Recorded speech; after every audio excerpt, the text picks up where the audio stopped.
Hello, and welcome to the Telescope Show. We laugh, we discover God, and we totally nerd out. My name is Matthew Seipel Anderson. And I am Katie Seipel Anderson. And we are thrilled that you are listening to the show today. Thanks for hanging out with us. And I'd just like someone to pat me on the back because I was the one that controlled the music this time. So, thank you. I've never done it before. It was amazing. Oh, wow. Just faded out so smoothly. I guess we'll see. We had a smooth time yesterday cruising down the highway from one end of the state to the other practically. Yeah, pretty much northern Minnesota to southern Minnesota. And a 4.5-hour trip turned into like an 8.5-hour trip. But we're safe and sound and didn't go in the ditch like the other 15 plus people we saw. So I'd say it was a smooth ride, and I really got to give thanks to God for that because it was pretty bad roads, and we have a minivan. So, yes. But we are here and ready. We have a fun show today. If you're new to the show, make sure you like, subscribe. Or even if you're not new to the show and you haven't done it yet, you could still like and subscribe to it. You totally should. You can hang out with us whenever then. It's super fun. Katie, episode number 150 is on the horizon. What? Yeah. I feel like we just did episode 100. I know.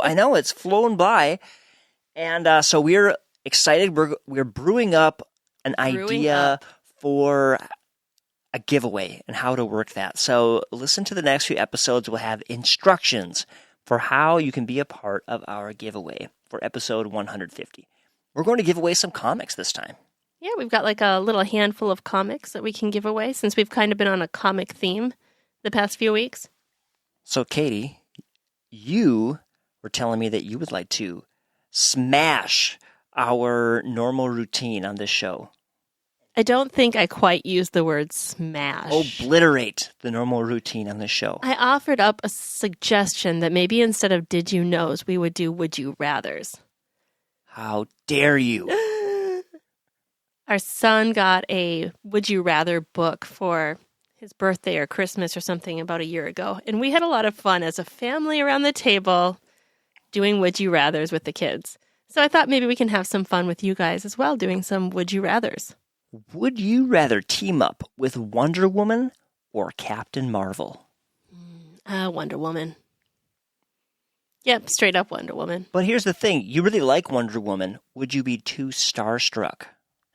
No. Captain Marvel does have a more, like, real person feel.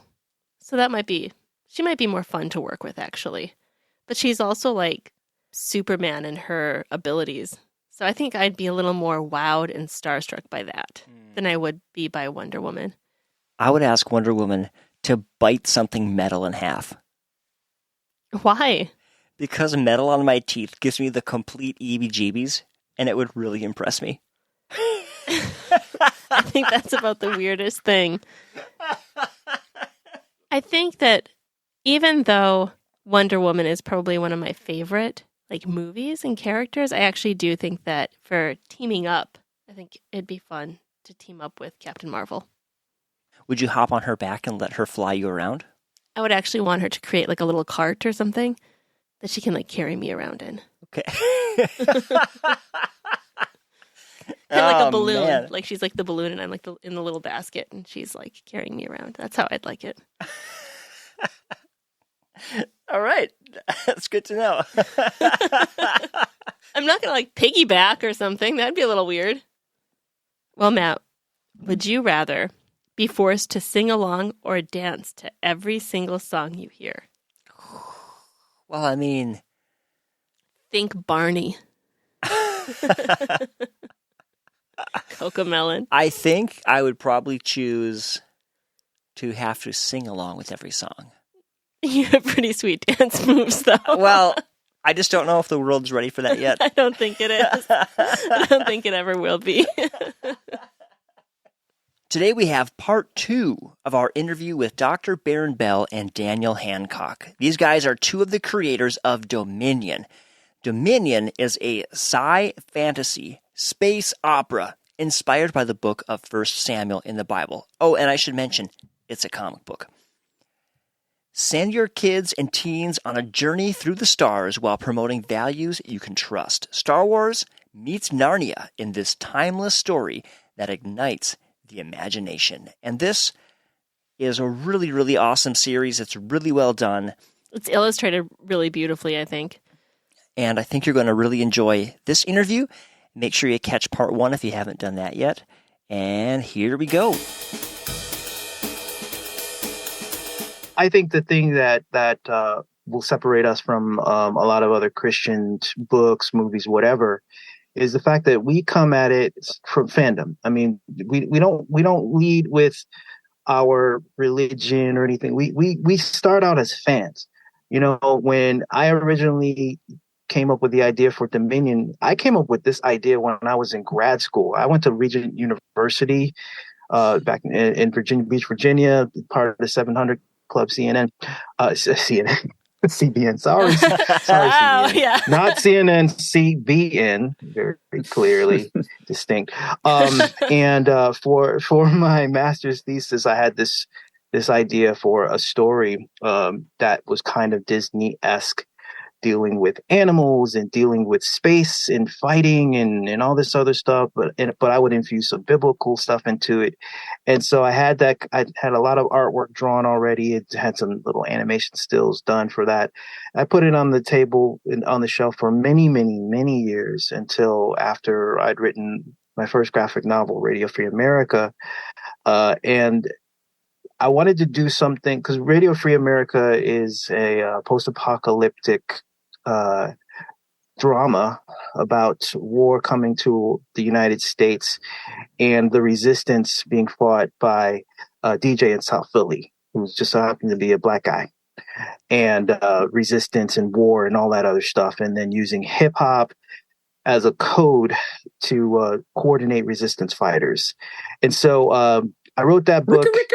Yeah, exactly. Sounds fun. It's like you infuse the code in the beat, and it confuses the Russians for some reason. They just don't get it. They don't know what to do with it. And so, that was a good book, and we're probably going to be doing stuff with that in the future. But when Terminus made its change, I wanted a wholesale different story, and so I said, well, let me go ahead and adapt that previous idea, but make it much more aligned with the Bible. And I just finished reading for Samuel, and going through the story of Saul and all that. And I'm like, man, this is an amazing story, amazing palace drama. Why hasn't it been adapted more? Why hasn't people? Of course, people talk about the David portion of the story, of course, because that's much more intriguing and that's much more, it's readily available for people and for kids and all that, David and Goliath. But I was much more intrigued by the beginning, by the story of Saul, by the rise of Israel, by the fall of this original king of Israel, and the complexities behind the family drama that was revealed through the word, although not very extensively. And so I had to do a whole lot of my own research about Saul and about his wife, who no one really knew her name. Her name is actually Ahinoam, about the relationship between them and the daughter Michael and the son Jonathan. This is a ready-made story, a ready-made family palace drama that no one did anything with. So I'm like, okay, well, why don't we adapt it? And I told this to Mark when I first was pitching it. I said, we're going to tell that story, but you may find this a little strange, but we're going to tell it in space, and all the characters are anthropomorphic. And then he said, "Are you serious?" And I said, "Yes." And I said, "Do you trust me?" He said, "Yes." And fast forward till now, and we have a fantastic book that we're doing big things with, and hopefully one day will be adapted to other things too. That is so cool. Did I hear you guys say like something with film, or did I misunderstand that? Animation. Oh, animation. Okay. Yeah, we do have plans. After we go through our Daniel calls it Dominion Phase 1, as soon as we get we're getting to the end of Dominion Phase 1 right now. As soon as we get That's through exciting. Dominion Phase 1, we definitely have been in talks to adapt Dominion as an animated series. Wow. That's awesome. That will be really cool. Yeah, it's begging to be done. I mean, just the whole thing, the beautiful designs and all the epic characters, and like we said, that kind of broad audience. You could watch it with the family. I mean, it's pretty exciting when you think about it. There's not really anything like this out there in the Christian world either. Like, there's not, I mean, there's obviously the big ones, Star Wars and Marvel and all that, but for us to be able to do something like this that's kind of more rooted in the biblical story, I think is very unique and exciting. Yeah, absolutely. And bringing in the biblical worldview in a way that's understandable is, I think, right. a key thing right now. And I think that's so fresh. It's not just, let's do an animation of the Bible story with human characters. That's a very important thing you bring up, Matthew. Is when I was originally intrigued about this story, I don't know, maybe it's just me being a geek. I couldn't think of it in terms of using human characters anyways, because I was like, I wanted to do something that would be timeless, something that could cross many different boundaries about socioeconomic, race, culture. Yeah. One of the best ways to do that is non-human characters. Mm-hmm. And C.S. Lewis had a very deep understanding about how to reach an audience using animal characters. Animals, in and of themselves, they're benign. Animals, if you look at your pet, dog, cat, whatever, you just see love.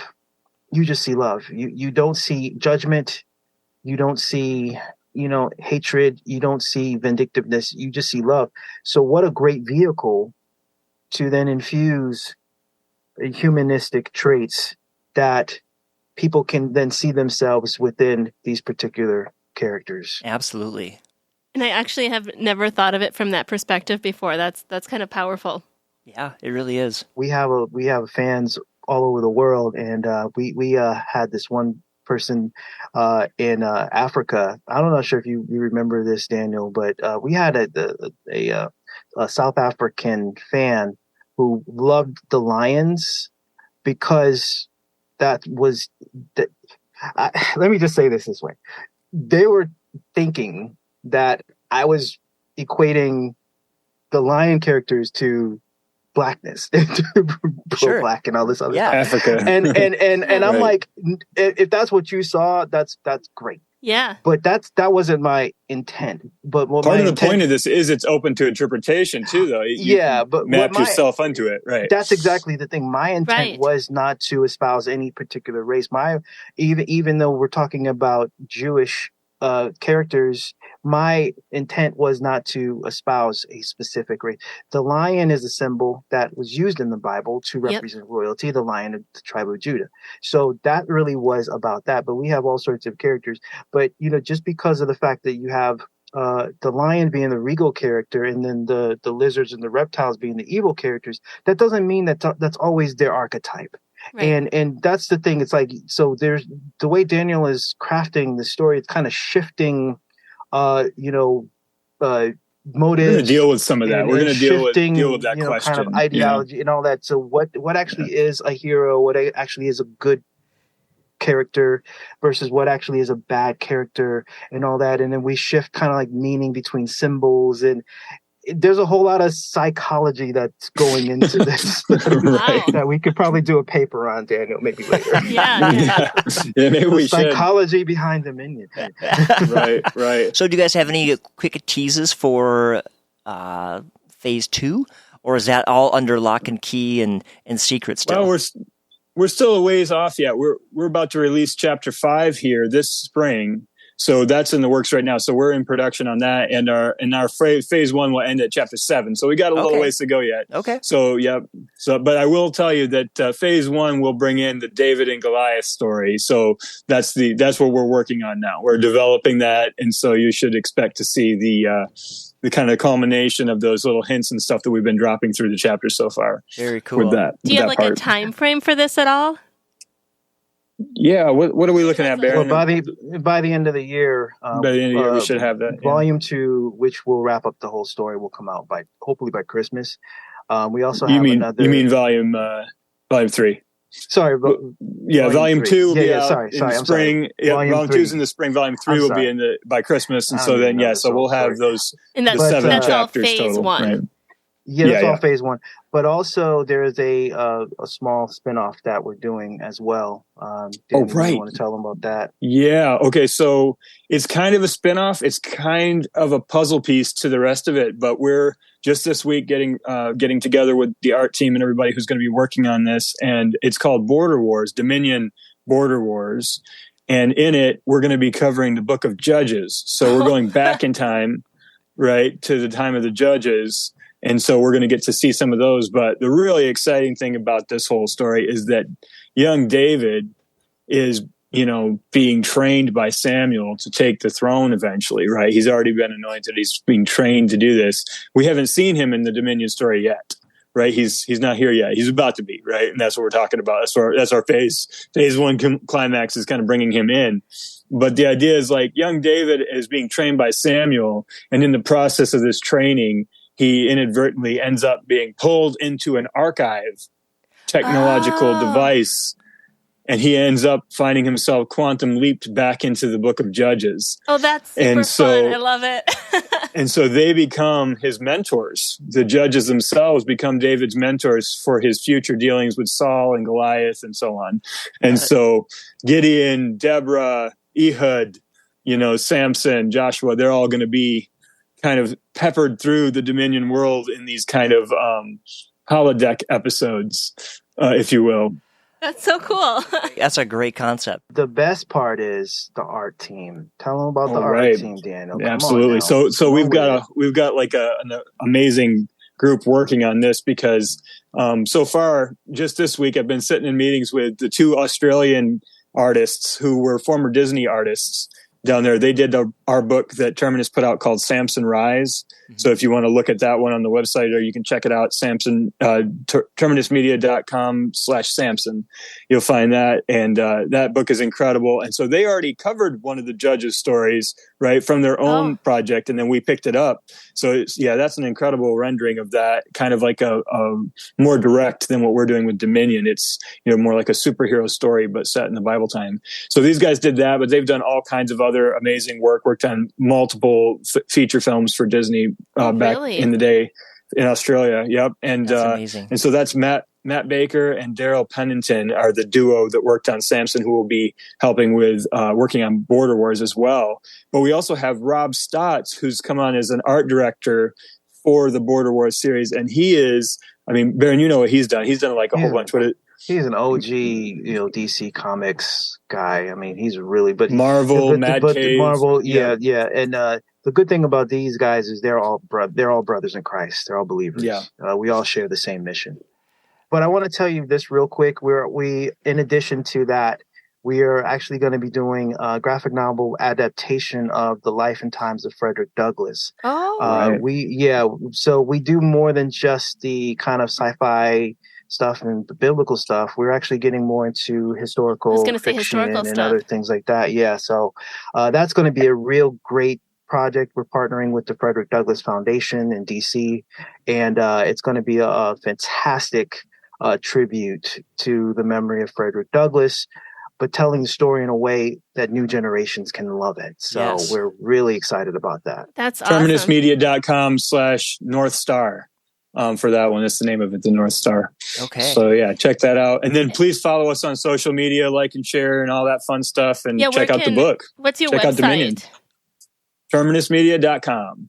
Dominion.comic on Twitter, Dominion Comic on Facebook, Dominion.comic on Instagram. Okay. Very cool. We're everywhere. Yes. That's the way to be. Hey, thanks again, Dr. Baron Bell and Daniel Hancock. We really look forward to connecting again in the months ahead. Well, folks, thanks so much for listening. If you want to connect with us, head over to thetelescopeshow.com. Make sure to like and subscribe to the show so you don't miss any episodes. And we look forward to speaking with you again very soon. Love you. Take care. God bless. Bye-bye.